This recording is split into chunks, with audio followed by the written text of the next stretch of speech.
Is there really a limit to the adage that beauty is within? Is Nurgle that living proof that there are exceptions to every rule? My name is Benji and this is the guide to starting your Maggotkin of Nurgle collection and getting that first army to the table.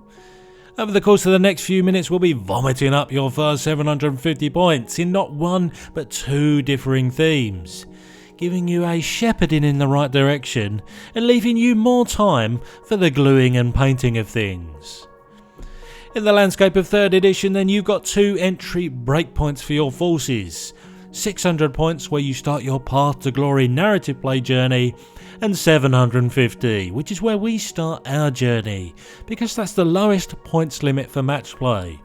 So no matter which type of play you're interested in, this will have you covered.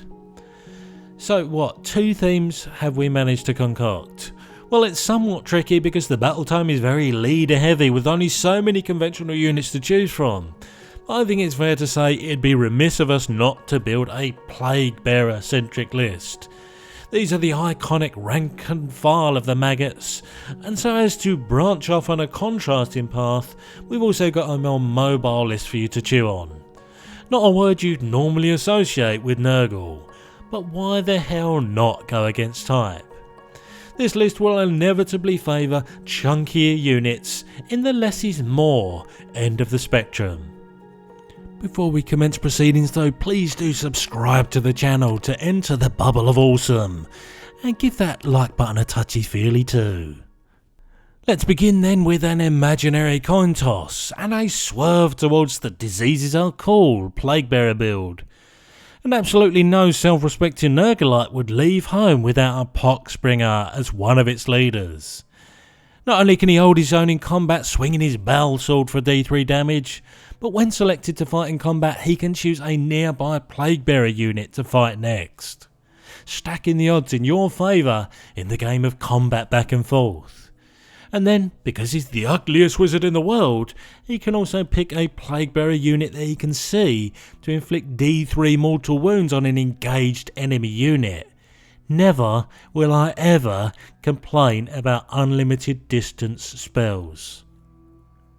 But we're not done with the leaders because we have another entrant in the beauty pageant in the form of a Spoilpox Scrivener, here for all your Plague Bearer buffing needs. Now, whilst he isn't anywhere near as capable in melee, he does have a random 7-inch disgusting sneeze to lob at your enemies for thematic hilarity. But no, he is here to give the gift of extra attacks to our swarm unit of choice, so long as he's within 14 inch of a Plague Bearer unit. Oh, I love the extra 2 inches so it's divisible by 7, thank you Papa Nurgle. He can also give them extra rend or +1 to their save rolls if that's preferable. Sweet synergistic goodness. And that, I heard you not, brings us to our last choice of 3 units of 10 Plague Bearers, very much filling out our battle line choices. Look, I did want to bring a bit more variety to the list, but the points across the battle tome are fairly rigid, and we're already leaving some points on the table, so this was the only way we could go. Lack of variety aside, these are what you came for. Painfully slow but durable as a leather sock, with the army-wide 5-up ward, and benefiting from healing in the hero phase. Now they have 2 wounds apiece. But with only 1 base attack, this is where your friendly local Spoilpox comes in handy to give them 2 attacks each. Adjective capping, disease spreading, check and check. And that's our 715 points of slovenly resilience. Like I said, as hard as I tried, I couldn't get closer to the 750 points limit. Yes, we could have swapped out the Spoilpox Scrivener for the Epidemius Tallyman, but it'd be a tertiary choice over the one we picked at this breakpoint. And it's a better army for it.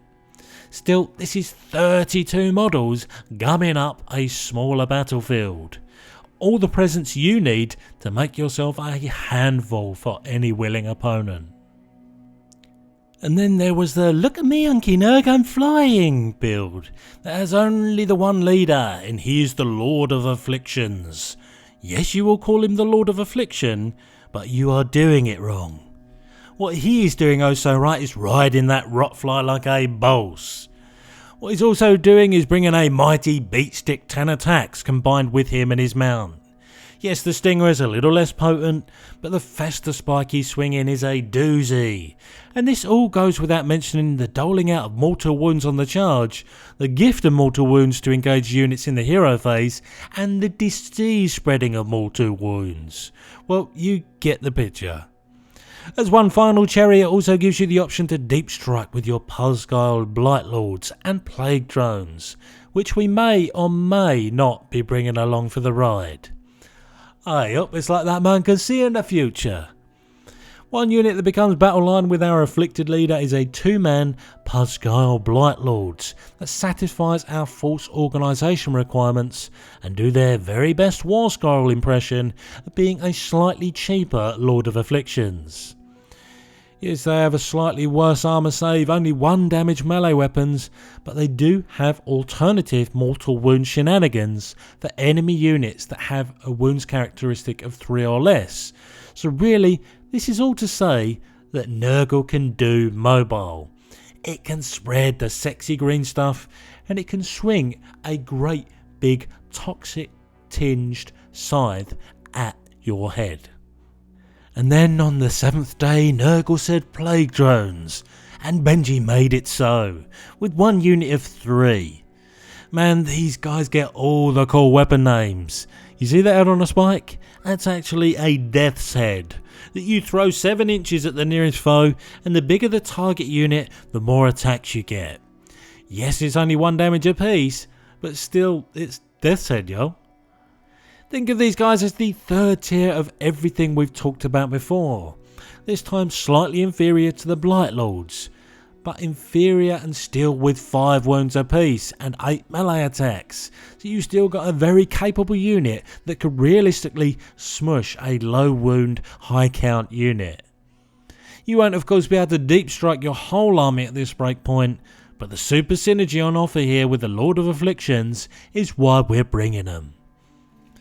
Which then leaves us with a filler unit of 3 Nurglings, because this army wasn't quite attractive enough. Look at them.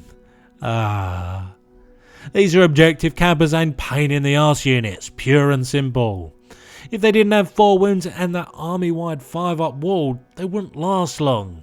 But when you couple that with the ability to come in from reserves from a nearby terrain feature and swing with 5 attacks a model just to up the diseased model count, so whilst they might be filler, they bring a great deal of utility, so use them wisely. And that there was a much more OCD friendly 730 points. Have I just fly over stink bombed your face?